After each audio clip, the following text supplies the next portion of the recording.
پیدائش دوسرا باب۔ سو آسمان اور زمین اور ان کے کل لشکر کا بنانا ختم ہوا، اور خدا نے اپنے کام کو جسے وہ کرتا تھا 7ویں دن ختم کیا، اور اپنے سارے کام سے وہ کر رہا تھا 7ویں دن فارغ ہوا۔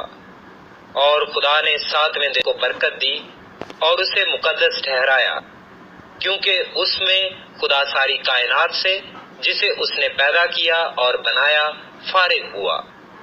یہ ہے آسمان اور زمین کی پیدائش جب وہ خلق ہوئے، جس دن خدا نے زمین اور آسمان کو بنایا، اور زمین پر اب تک کھیت کا کوئی پودا نہ تھا، اور نہ میدان کی کوئی سبزی اب تک اگی تھی، کیونکہ خدا نے زمین پر پانی نہیں برسایا تھا، اور نہ زمین جوتنے کو کوئی انسان تھا، بلکہ زمین سے کوہر اٹھتی تھی اور تمام روئے زمین کو سیراب کرتی تھی۔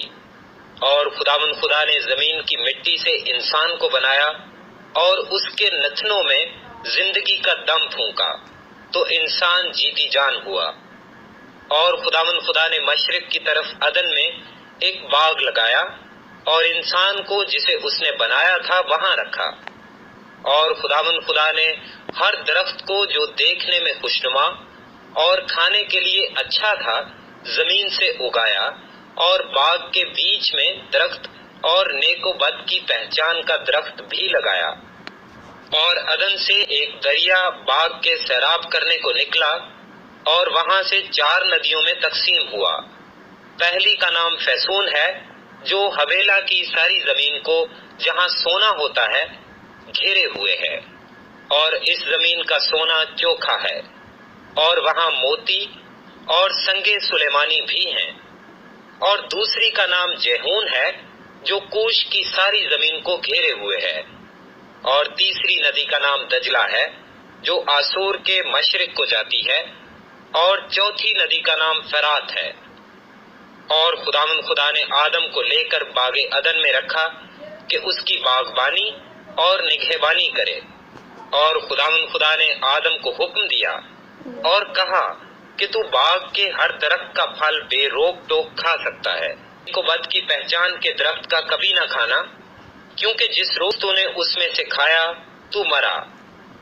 اور خدا نے کہا کہ آدم کا اکیلا رہنا اچھا نہیں، میں اس کے لیے ایک مددگار اس کی مانند بناؤں گا۔ اور خدا نے کل دشتی جانور اور ہوا کے کل پرندے مٹی سے بنائے، ان کو آدم کے پاس لایا کہ دیکھے کہ وہ ان کے کیا نام رکھتا ہے۔ اور آدم نے جس جانور کو جو کہا وہی اس کا نام ٹھہرا۔